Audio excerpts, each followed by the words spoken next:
Hey, what's going on, guys? Mike Gastin here. Today I want to teach you how to escape wage slavery. You'd be surprised how many people in this country are wage slaves. This isn't just about people making a minimum wage. You can be making $250,000 a year and still be a wage slave. It's outrageous. It's widespread, but you can get free. And if you can get free of wage slavery, your life can be transformed. Now, wage slavery is essentially this idea that you're living paycheck to paycheck, that you can't live without your job, that if you quit your job, you're immediately in trouble. And a lot of people live this way. It's amazing to me how many people live this way. And as I said, you could be making a lot of money or hardly any at all. But the majority of people in this country, with their debt levels as high as they are and their consumption habits the way they are, they're wage slaves. So I want to teach you today how to get free. So let's get into it. The first few steps are the hardest. They're the hardest ones. If you can master these, it gets easier and easier and it actually becomes fun. It will transform your life. You'll become fulfilled. You'll be having a great freaking time. I guarantee it. But the first step is to control your costs. You see, the reason that most people are wage slaves is because they have not controlled their costs. Now, I understand there are some people not making enough money to live in our society. Most of us make enough to live on. Most of us have enough to live on. The problem is we're very consumption oriented. We've got lots of subscriptions that chew up monthly income. We have very nice cars that we can't necessarily afford. We take vacations. We eat out a lot. We spend money. And so take a hard look at your monthly expenses. Look at the things that you have, your cars, your cell phone plans, all your subscriptions and so on, and take a really sharp pencil and say, I'm willing to cut to the bone if I have to. It's gonna hurt to get free. Now, let me tell you, you're not gonna have to do this forever because we're gonna do some things to grow your income later on, and you'll be able to afford some of these simple pleasures. But the trick is you've gotta control your costs. You've gotta get your costs ideally below your take-home pay, monthly pay level, or at least equal to it. Because what you gotta do is you gotta stop going into more debt. You got to stop spending more than you make. If you can do that first, and that's the hardest thing to do, it really is. If you can endure that pain of cutting off a bunch of things that you enjoy so you can dig out, then you are well on your way to transforming your life. Now, the second thing that you need to do is you need to eliminate debt. If you've been living beyond your means, like most Americans, if you've been doing these kinds of things, then the odds are that you have consumer debt.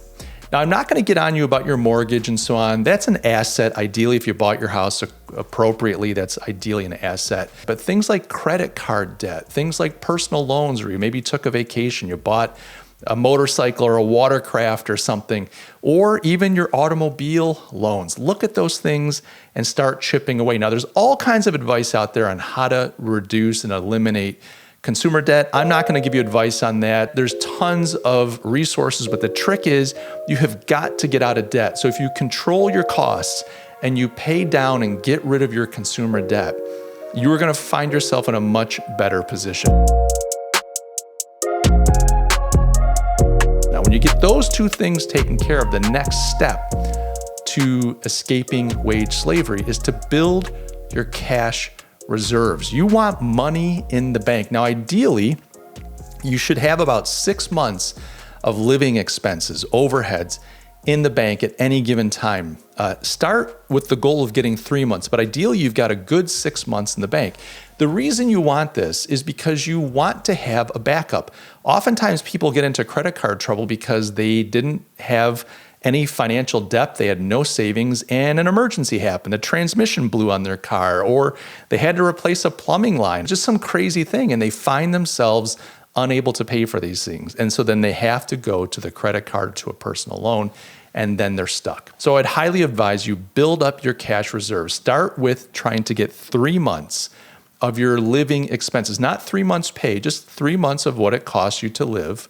Once you get 3 months, have a little celebration, and then get another 3 months, so you got a total of 6 months. Now, it's even great to have more than that, but get at least 3 to 6 months of cash in the bank. You'll thank yourself and me later. Now that we've done that, we've controlled our costs, we're keeping them under control at all times, we've eliminated our consumer debt, and now we've got cash in the bank. Already, if you've done those three things, you are not a wage slave anymore. Think about that. You are free. If your boss is giving you crap, you hate your job, you want to get a better job, you don't have to go on to become an investor or an entrepreneur. Just if you do those things alone, you have freedom. You can go into work every day. You don't have to be fearful. Let's say you get laid off. Let's say you get fired. Let's say you can't take it anymore from your boss. You look them in the eye and say, you can't do this to me anymore. I quit. You've got 6 months of depth where you could figure out your next step. Now, I'm not advising you to do that, but you have the freedom. You see, eliminating debt, controlling your costs, and having cash on hand gives you freedom. It puts you back in the driver's seat.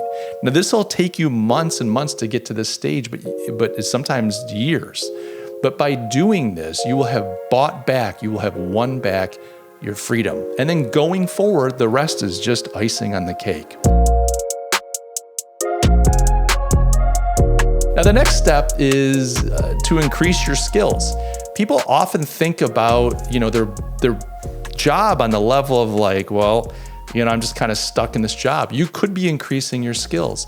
You could be putting yourself in a position to be more competent, because the more competent you are, the more opportunities for earning you will find in the marketplace, whether with your existing employer or out in the job market getting yourself a better job. This could be taking online classes. This could be going back to college at night school. I'm not a big fan of that. I don't think that colleges provide the value for what they charge these days. That was a different story years ago. But increasing your skills, learning more, and becoming more competent in what you do, you'll find yourself in a position where you can start earning more. You can get a better job, you can negotiate a better raise, and so on. Now, this next step is really important, and this is understanding and applying the value equation. And this is more of a mindset shift, but once you make this mindset shift, it will transform the way you look at life. Now, most people approach their job with this idea that I do this thing. I go into work on a certain day, I give them certain hours, and I get something in return. I get money in return. So I do this thing and I make $50,000 a year. That's kind of the thought process. People rarely think about the value equation. They don't think about what value am I creating for this business. They just think, is it fair? I'm angry. I'm not getting paid enough. It's unfair. This one makes this much and that one makes that much, and my boss doesn't appreciate me. But they never think about the value that they create. So the question really becomes, how much value do you create? And when you can figure that out, you unlock a whole new world of revenue and wealth creating opportunity. Let me give you a quick example. Let's say that you are a programmer working at some web agency and you do website development. Now, let's say they pay you $50,000 a year. And let's say that you probably knock out 2 websites a month, and those websites have a development budget of 10 grand each. So you're generating about $20,000 a month on behalf of your employer. That means that you're creating $240,000 of revenue. Now, you're being paid $50,000. Now, in your mind, you go, well, that's not fair. Well, hold on a second. That $240,000 has to cover things like overheads, rent, lights, and so on. It's not just that you're carrying all that, but the revenue you generate has to help cover overheads. The revenue you generate also has to help the company build up some cash reserves so it can survive and thrive through tough times. It also has to provide some profits for the owners. Why should they own and run a business and take all those risks without making something extra for it? And on top of that, it has to pay for your salary. But when you understand you're creating $240,000 of revenue every year, you can sit down with the owner and say, hey, look, I understand the value. I understand I'm contributing to overheads. I'm paying for admin fees. I'm helping generate profits and so on. And you can easily ask for a raise. It can be very equitable. It doesn't have to be this argument. If you go in without the value equation in mind and you can't articulate it, you don't understand it, you might get a 3 or 5% raise. And you'll go, okay, I got something, but it's not going to make any material difference in your life. If you go in and say, hey, look, I know I'm generating $250,000 a year in revenue.